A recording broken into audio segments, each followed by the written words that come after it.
यहाँ पे हम लोग अभी देखेंगे एक समान त्वरित गति के लिए औसत वेग क्या होगा। एक समान त्वरित गति के लिए औसत वेग, तो यहाँ पर वेग बराबर क्या होता है, औसत वेग। औसत का मतलब एवरेज क्या होता है बच्चों, एवरेज, जो कि यहाँ ए भी यहाँ पर दिए हुए हैं, पहले समझ लीजिए बाद में कॉपी करेंगे।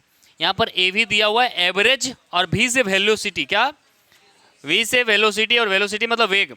तो ये वेग का निशान है, और ये ए भी जो है ना, ये एवरेज वेग मतलब औसत वेग। क्या है, औसत वेग बराबर होता है कुल विस्थापन बटे कुल समय। तो विस्थापन बटे समय, इसी को लिखे औसत वेग बराबर एस बटे टी, क्योंकि विस्थापन को एस से सूचित करते हैं और टी समय को टी से, एस बटे टी। अब इसी को लिख सकते हैं बच्चों 1/t गुना एस, लिख सकते हैं कि नहीं। 1/t गुना एस को हम एस बटे टी भी लिख सकते हैं, ये दोनों एक ही चीज है गणित। और अब यहाँ पर फिर इसी को हम लिख सकते हैं 1/t यहाँ रहने दिए, और एस बराबर हम पहले ही समीकरण देखे थे, एस बराबर होता है ut प्लस 1/2 at², होता है कि नहीं। पहले हमने जो समीकरण बनाया था एस बराबर विस्थापन बराबर, वो यही था, एस बराबर होता है ut प्लस 1/2 at²। अब इसके जगह पर चूंकि ये बराबर ये है, इसलिए इसके जगह पर हम इसको लिख सकते हैं, ओके, क्योंकि ये दोनों बराबर है। अब देखिए बच्चों, इसको गुना किए, हेलो,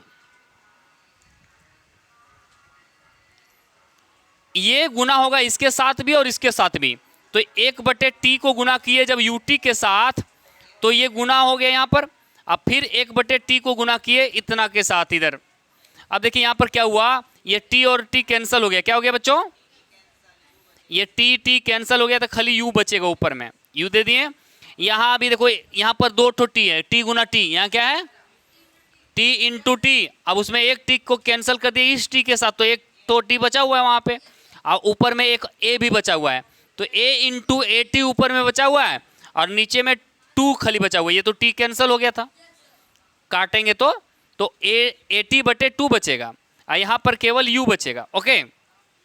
अब अगला स्टेप में क्या करेंगे, ये a का भी सूत्र लगा देंगे, a बराबर होता है v माइनस यू बटे टी। तो यहाँ पर क्या किए, v माइनस यू बटे टी लिख दिए, किसका, a के जगह पर, किसके जगह पर, इतना बराबर a है यहाँ पर, इसके बराबर हमने यहाँ ये लिख दिया, अब बाकी t/2, इधर जो t/2 है उसको रहने दिया। अब ये क्या हो जाएगा बच्चों, और ये जो u प्लस में है, ये प्लस में u इधर रहने दिया। अब बच्चों आप इसी को यहाँ पर लिख सकते हैं।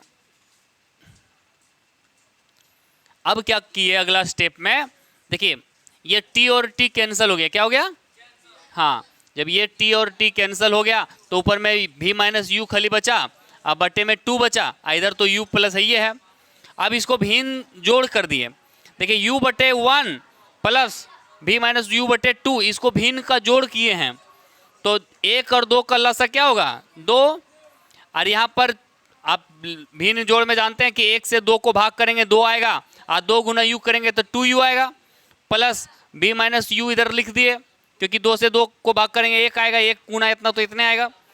अब 2u में 1 u घटा देंगे तो कितना बचेगा, u और प्लस v, तो u प्लस v बटे 2, मतलब हमारा जो औसत वेग आया वह u प्लस v बटे 2, मतलब औसत वेग बराबर प्रारंभिक वेग और अंतिम वेग का औसत, प्रारंभिक वेग और अंतिम वेग का औसत। ये मतलब देखो औसत होता है बच्चों, u प्लस v बटे 2 का मतलब प्रारंभिक वेग और अंतिम वेग का औसत। तो इसी को हमने अंत में लिखा है, अतः सरल रेखा में एक समान त्वरण से गतिशील कण के लिए औसत वेग उसके प्रारंभिक वेग और उसके अंतिम वेग का औसत होता है, मतलब प्रारंभिक वेग और अंतिम वेग का औसत होता है। किसी भी संख्या का औसत हम कैसे निकालते हैं, जैसे 2 और 3 का औसत निकालने बोलेगा तो 2 + 3 लिख के बटे 2 कर देंगे, क्योंकि 2 ठो संख्या है।